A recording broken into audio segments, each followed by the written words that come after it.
Todo comienza con una pregunta que pesa más que el silencio. Ellie, firme, le exige a Joel la verdad. Quiere saber si lo que ocurrió con las luciérnagas fue tal como él lo contó.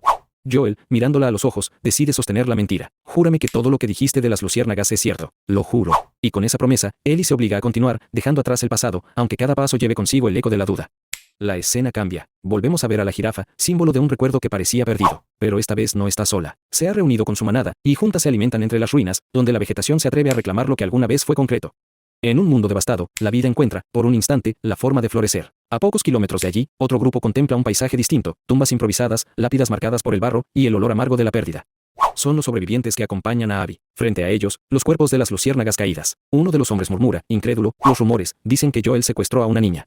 Abby niega con la cabeza. No, eso no es cierto. No puede serlo. Aún así, algo en sus miradas cambia. Alguien menciona un imposible, la inmunidad. ¿Y si fuera verdad? ¿Y si Joel supiera algo? La conversación no avanza mucho más. No hay luciérnagas a quien buscar. Sus nombres yacen bajo la tierra. Pero entonces surge otro camino. Ed, uno del grupo, menciona a su hermano Isaac. Está en Seattle, y al parecer dirige una comunidad dispuesta a recibirlos. Una promesa de esperanza. Sin embargo, Abby no ha terminado aquí. No aún. Antes de pensar en un nuevo hogar, tiene una misión pendiente, encontrar a Joel. ¿Cómo piensas hacerlo? Apenas sabes su nombre. Sé que tiene unos 50 años, mide 1,80 m y tiene una cicatriz en la sien derecha. Su voz no tiembla, no hay espacio para dudas. El mismo compañero que intentó disuadirla, ahora le promete lo que ella más desea, encontrarán a Joel, y lo matarán por ella. Abby asiente, acepta la promesa. Se despide de sus muertos con un gesto simple, pero cargado de significado, deja su collar sobre una de las tumbas. Luego se inclina, fija la mirada en la lápida y susurra, no para los vivos, sino para los que ya no están, antes de matarlo, voy a asegurarme de que sufra. Lo torturaré hasta que pague por todo lo que hizo. La guerra ha comenzado. Y esta vez, el dolor será su estandarte. 5 años después de los sucesos que marcaron su destino, volvemos a encontrarnos con Ellie. Está en el interior de un granero, envuelta en un duelo físico contra un hombre corpulento que le dobla en peso y fuerza. El combate ya ha comenzado, pero él, con una mezcla de cortesía y arrogancia, le concede la oportunidad de levantarse antes de continuar. Ellie se pone de pie con furia en la mirada y una respiración agitada. Se lanza con todo lo que tiene, intentando derribarlo con determinación, pero sus golpes rebotan contra la solidez de su contrincante. Vuelve a caer, esta vez frustrada, y recurre a patearlo desde el suelo. Nada parece surtir efecto. Entonces él se abalanza y comienza a estrangularla. Pero Ellie, más astuta que fuerte, utiliza su agilidad para cerrar una llave con las piernas alrededor de su cuello. Él intenta liberarse, la levanta en el aire con esfuerzo, pero se ha tardado demasiado. La presión surte efecto, y su cuerpo comienza a flaquear. Justo antes de fracturarle el brazo, se rinde. El combate termina abruptamente con la llegada de un tercer hombre. Es amigo de ambos y revela lo que ya era una sospecha. Aquello no fue un ataque real, sino un entrenamiento. El hombre vencido admite entre risas que se estuvo conteniendo, obedeciendo las instrucciones de su amigo para no dejarla inconsciente. Ellie no lo toma con humor. Se limpia el sudor del rostro y lo fulmina con la mirada. No vuelvas a subestimarme, espeta, molesta por la mentira. Aún así, reconoce que la pelea le hizo bien. Fue intensa, real, necesaria. Mientras se cambia de ropa, su compañero le pregunta si asistirá al evento de esa noche. Ellie apenas responde. Por su tono, parece una obligación tácita dentro de aquella comunidad. Al salir del granero, el mundo se abre en un respiro de tranquilidad. El asentamiento de Jackson, ubicado entre las montañas de Wyoming, es un pequeño refugio de paz donde cientos de personas viven con orden y propósito. Por las calles, algunos limpian tuberías, otros reparan cables, y todos trabajan como engranajes de una maquinaria humana decidida a sobrevivir con dignidad. En otro rincón del pueblo, Joel está ocupado reparando disyuntores. Su rostro, curtido por el tiempo, muestra concentración mientras manipula herramientas con la precisión de quien intenta mantener el caos alejado por unos minutos más. Dina, la mejor amiga de Ellie, llega buscando ayuda con una tubería de arcilla. Joel acepta, pero antes se toma un momento para explicarle su trabajo actual. Le enseña a identificar corriente en los circuitos, hablando con una pasión contenida. Dina lo escucha con curiosidad, pero cambia de tema abruptamente. ¿Por qué Ellie está enojada contigo? Joel finge que no le da importancia. Dice que es solo una etapa, que los adolescentes se alejan, desafían, se encierran. Pero su mirada se apaga por un segundo. La calma que proyectaba se agrieta, y entre líneas, deja ver su ansiedad. No sé qué hice mal, confiesa. Tal vez es demasiado protector, tal vez demasiado áspero. Pero no encuentra una causa clara. Se repite que no puede hacerse responsable de lo que otros sienten. Lo dice en voz alta, pero no parece creérselo del todo. Dina lo observa en silencio, lo ve más humano, más roto. Y entonces lo adivina. ¿Estás yendo a terapia? Joel esquiva la pregunta, incómodo. ¿Estás bien? No hago terapia, niña. Solo ve a arreglar la tubería. Y justo cuando ella está por irse, él la detiene. No le digas a nadie. Sí, en su voz hay una súplica. En sus ojos, una culpa vieja que todavía no cicatriza. Lejos del bullicio del asentamiento, Ellie y Tommy ascendieron por una de las colinas que custodiaban el extenso paisaje. Desde aquella atalaya natural, con el viento acariciando sus rostros, Ellie alzó el rifle y comenzó a practicar su puntería. Su primer disparo, preciso y certero, abatió a un infectado que deambulaba entre los árboles. Tommy asintió con aprobación, pero de inmediato le señaló una nueva amenaza más distante, una mujer infectada que avanzaba con torpeza, pero sin detenerse. Ellie apuntó, disparó. Esta vez, la bala solo logró herir a la criatura en una pierna. Aún así, la infectada continuó su marcha. Fue entonces cuando ambos entendieron la magnitud del problema. Algo, quizás la actividad reciente en la zona de Alpine, estaba atrayendo a los infectados hacia las montañas. Tommy, con el ceño fruncido, decidió que debían volver cuanto antes. Era urgente enviar una patrulla que evaluara la amenaza. En el camino de regreso, le comunicó a Ellie que sería reasignada, dejaría de formar parte del grupo de patrullaje habitual y la colocarían en la entrada del asentamiento. La noticia cayó como una piedra sobre los hombros de Ellie. ¿Me están degradando?, preguntó con rabia contenida. Tommy vaciló antes de responder. Le explicó que Joel estaba preocupado. Que en su última salida ella había actuado con una temeridad que no podían ignorar. Ellie se detuvo, furiosa. Ya no soy una niña, Tommy, soy mayor de edad. Joel no tiene derecho a decidir por mí. El hombre bajó la mirada. Lo sé. Pero es mi hermano. No puedo contradecirlo tan fácilmente. Ellie apretó los dientes. El resentimiento le ardía en el pecho. ¿Y mi inmunidad? ¿Eso no cuenta? No soy como los demás. Ellie, no deberías hablar de eso. Está prohibido. Pero ella ya no podía contenerse. Elevó la voz, dejando escapar la verdad que siempre había llevado como un secreto quemante. Tengo una mordida en el brazo. Me mordieron. Cállate. Soy inmune. Oye, ya basta, Ellie, por Dios. La discusión quedó suspendida en el aire, como un disparo que no alcanza su blanco pero cambia el rumbo del combate. A regañadientes, Tommy aceptó dejarla en la patrulla, aunque no sin advertencias. Las reglas debían cumplirse, sin excepción. Horas más tarde, nuevos refugiados llegaron a las puertas de la fortaleza. Mientras el grupo se acomodaba entre las estructuras aún sin terminar, una mujer observaba desde la ventana de una oficina. Era la cuñada de Joel. Preocupada, le comentó a uno de los encargados que debían acelerar la construcción de viviendas. El espacio comenzaba a escasear. Joel entró en la sala. Escuchó el comentario y, con su tono seco y pragmático, sugirió limitar la entrada de más personas. No podemos cerrarles la puerta en la cara, respondió su cuñada con firmeza. Nosotros también fuimos refugiados una vez. Joel cruzó los brazos, frustrado. Lo sé. Pero no podemos poner en riesgo a los nuestros. La conversación se mantuvo tensa, suspendida entre la compasión y el deber. Más tarde, Tommy llegó al lugar. Joel lo recibió con una mirada inquisitiva. ¿Dónde está tu rifle? Tommy mintió sin titubear. Salí a cazar solo. Joel asintió y se preparó para irse. Su cuñada, antes de que saliera, lo detuvo con una mirada cargada de significado. Sus palabras fueron suaves, pero llevaban el peso de la historia. No lo olvides, Joel. Tú también fuiste un refugiado alguna vez. Joel no respondió. Solo bajó la cabeza y salió al trabajo, dejando tras de sí un silencio espeso, lleno de memoria y de duda.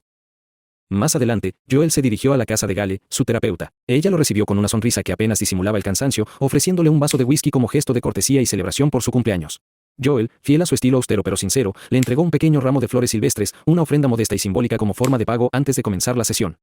Sentados en la penumbra de la sala, entre libros viejos y copas medio llenas, Joel rompió el silencio. Confesó que había seguido al pie de la letra los consejos de Gale. Había intentado tomar distancia de Ellie, dejar de presionarla, no forzar su presencia ni su compañía, pero nada parecía funcionar. Cada vez que volvía a casa, ella se encerraba en el garaje como si él no existiera. Cuando se cruzaban por las calles del asentamiento, Ellie lo saludaba con la frialdad de un extraño. Incluso la mejor amiga de la chica, con la sinceridad cruel de los adolescentes, le había preguntado si había hecho algo para alejarla así. Dina, en cambio, murmuró Joel, bajando la mirada a su vaso. Dina me sonríe, me valora, me hace sentir que soy bueno, y lo soy. Dina sí me entiende. Es como si ella fuera mi hija. No lo dijo con amargura, pero la tristeza colgaba de sus palabras como una sombra larga. Gale lo escuchó en silencio. Luego, con la voz medida, le recordó que desde un punto de vista biológico, Ellie no era su hija. Y, sin embargo, ese no era el verdadero punto. Estás describiendo uno de los problemas más comunes del mundo moderno, Joel, dijo ella. El distanciamiento. El desdén que muchos adolescentes sienten hacia las figuras parentales. No eres el único. Es parte de crecer, para ellos y para nosotros. Pero su tono cambió de pronto. Gale lo miró a los ojos, con esa precisión clínica que a veces se vuelve punzante, y soltó una acusación que venía madurando en silencio. No estás siendo honesto, Joel. Me estás ocultando algo, y eso me impide continuar tomándote en serio. El whisky comenzaba a pesar en su lengua. Ya no hablaba como terapeuta, sino como alguien herida, profundamente personal. Su voz se volvió temblorosa, pero su mirada no vaciló. Tú mataste a mi esposo. Las palabras quedaron suspendidas en el aire como una sentencia que nadie se atrevía a desmontar. Joel no dijo nada. Gale se adelantó. Sé que no tuviste otra opción. Lo entiendo. Lo lógico sería perdonarte. Pero no puedo. No por lo que hiciste, sino por cómo lo hiciste.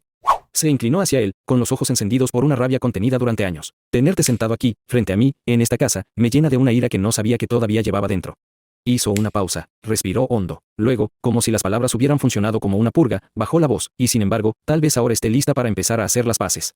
Joel la observaba, inmóvil. Gale le exigió entonces que dijera la verdad, que confesara aquello que llevaba años guardando con celo, que hablara, de una vez por todas, de Ellie. Él comenzó a temblar. La copa entre sus manos vibraba ligeramente. Sus labios se abrieron apenas, y los ojos se le llenaron de lágrimas. Jamás la lastimé, susurró. Lo que hice fue salvarla. Se levantó sin mirar atrás. Dejó el ramo marchitándose sobre la mesa, la copa medio vacía y la puerta entreabierta. Salió de la casa como si al cruzar el umbral pudiera dejar también la culpa. En la casa de los Miller, Ellie se encontraba limpiando y ajustando cada una de sus armas. La puerta chirrió ligeramente y Dina apareció. ¿Lista?, preguntó con una sonrisa. Ellie levantó la vista apenas. Dina le anunció que también había sido asignada al equipo de patrulla y que había pasado por ella para que partieran juntas. Ellie asintió sin mucho entusiasmo, pero tomó su equipo y ambas montaron sus caballos, cabalgando en dirección al punto de encuentro. El grupo ya se encontraba reunido. El líder de la patrulla los recibió con una mirada no muy amigable. Explicó con voz firme que la misión sería un recorrido de reconocimiento por la ruta de Alpine, siguiendo la carretera 191 hasta Jovac. Al notar el arsenal que llevaba Ellie, le recordó que esta no era una salida de combate. Si llegaban a enfrentarse con más de 2 corredores infectados, debían retirarse sin dudar. Para situaciones de emergencia, la autoridad recaería en Katy, quien había sido designada como líder operativa de la misión. Antes de partir, repasaron el protocolo de señales: bandera amarilla, todo en orden; bandera verde, complicación detectada. La patrulla se puso en marcha, dejando atrás los muros protectores de Jackson para internarse en los senderos nevados. El frío se hacía sentir, pero la tensión del exterior era aún más cortante.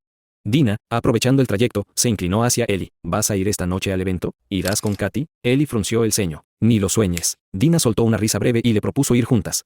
Le confesó que acababa de terminar su relación con Jesse y necesitaba distraerse, acompañarse de alguien que entendiera cómo era vivir con ese nudo constante en el pecho. El grupo avanzó en silencio hasta que Katy levantó el puño, deteniendo la marcha. Un rastro de sangre marcaba el camino. Las huellas eran frescas. Katy, prudente, ordenó volver para reportar. Pero Ellie y Dina se miraron, y sin decir una palabra, decidieron desobedecer. Siguieron el rastro, sin el permiso del grupo, y llegaron a una escena digna de una pesadilla: los restos destrozados de un oso rodeados de huellas infectadas. Al parecer, la criatura había sido atacada por varios corredores. Uno de ellos, quizás exhausto, había vuelto a una camioneta cercana para descansar después de alimentarse. Cuando el resto de la patrulla las alcanzó, la orden fue clara: regresar de inmediato. Pero Ellie no se movió. Con la determinación encendida en la mirada, emprendió la búsqueda del infectado que aún podría estar con vida. Dina vaciló por un instante, hasta que Ellie la provocó. ¿Vas a esperar a que los hombres hagan todo el trabajo? Aquello bastó. Entraron al edificio con cautela. El aire estaba viciado, denso. Avanzaron por los pasillos como sombras, alertas, silenciosas. Al otro lado de una sala, vieron al primer infectado. Se comunicaron mediante señas. Separarse era lo más lógico. Ellie se deslizó hacia una estantería polvorienta. Tomó una botella vacía del suelo y la arrojó con precisión. El sonido del vidrio al romperse bastó para atraer al segundo infectado. Cuando estuvo lo suficientemente cerca, Ellie se lanzó sobre él con furia calculada, clavando el cuchillo una y otra vez hasta que el cuerpo dejó de moverse. Dina apareció poco después, también con sangre en las manos. Asintieron. Todo parecía estar bajo control, hasta que el suelo crujió. Un segundo. Solo eso bastó. Ellie dio 2 pasos más y, de pronto, el piso cedió bajo sus pies. Cayó con fuerza, estrellándose contra el nivel inferior del edificio. El polvo se alzó como un humo de guerra, y el grito ahogado de Dina fue lo último que Ellie escuchó antes de que todo se nublara. Afortunadamente, Ellie no sufrió heridas graves tras la caída. Se incorporó con dificultad, sacudiéndose el polvo de la ropa mientras su mirada recorría el lugar. Estaba sola. No había rastros de infectados cerca, pero el único acceso visible estaba bloqueado por una pesada puerta cerrada con candado. El agujero por el que había caído estaba muy alto, volver a subir por allí era imposible. Desde lo alto, la voz de Dina rompió el silencio. Ellie. Voy a buscar una escalera. Quédate ahí, no te muevas. No hagas ninguna locura, le advirtió con un tono que mezclaba la preocupación y la autoridad.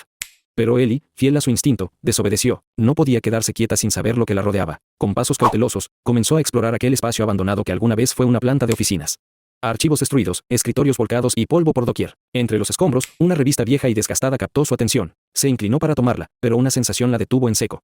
Alguien, o algo, la estaba observando. Su mano temblorosa fue directa al rifle. El corazón le palpitaba en los oídos mientras avanzaba por un pasillo estrecho y oscuro. Al final del corredor, distinguió una silueta. No era un infectado común. Se movía ágilmente en 4 patas, como un animal salvaje. Vamos, acércate, gritó Ellie, con el dedo en el gatillo.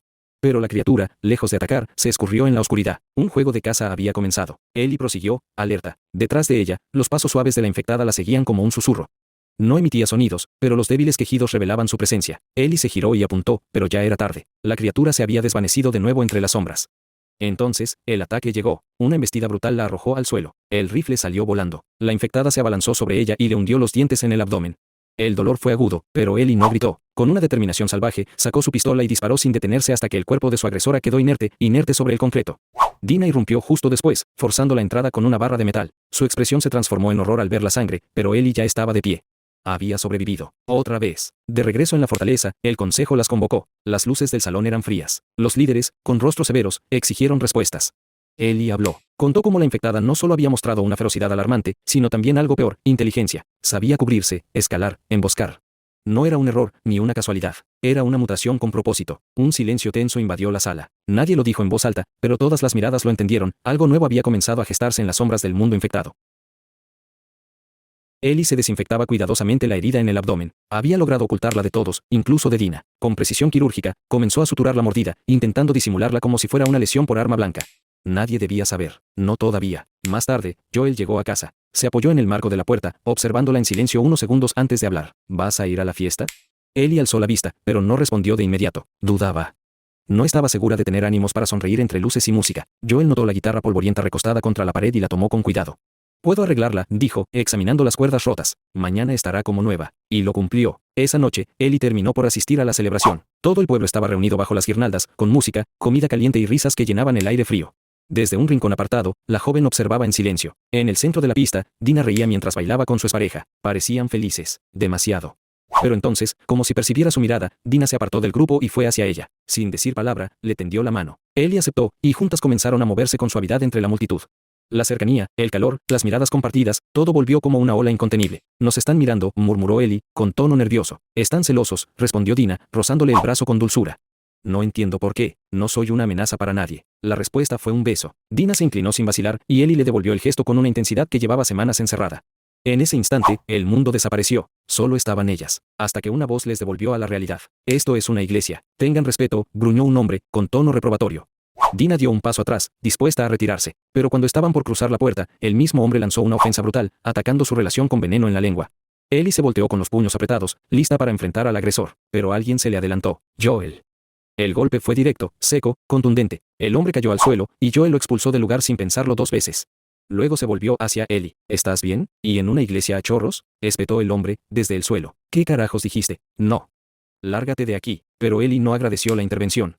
Su mirada ardía. «¿Cuál es tu problema? No necesito tu ayuda». La rabia la empujó a alejarse. Horas después, Joel aún la esperaba en la entrada de casa, guitarra en mano.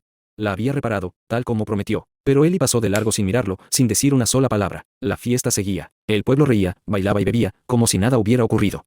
Pero en lo profundo del asentamiento, algo se gestaba. Entre las tuberías oxidadas, nuevas colonias del hongo comenzaban a crecer, silenciosas, hambrientas.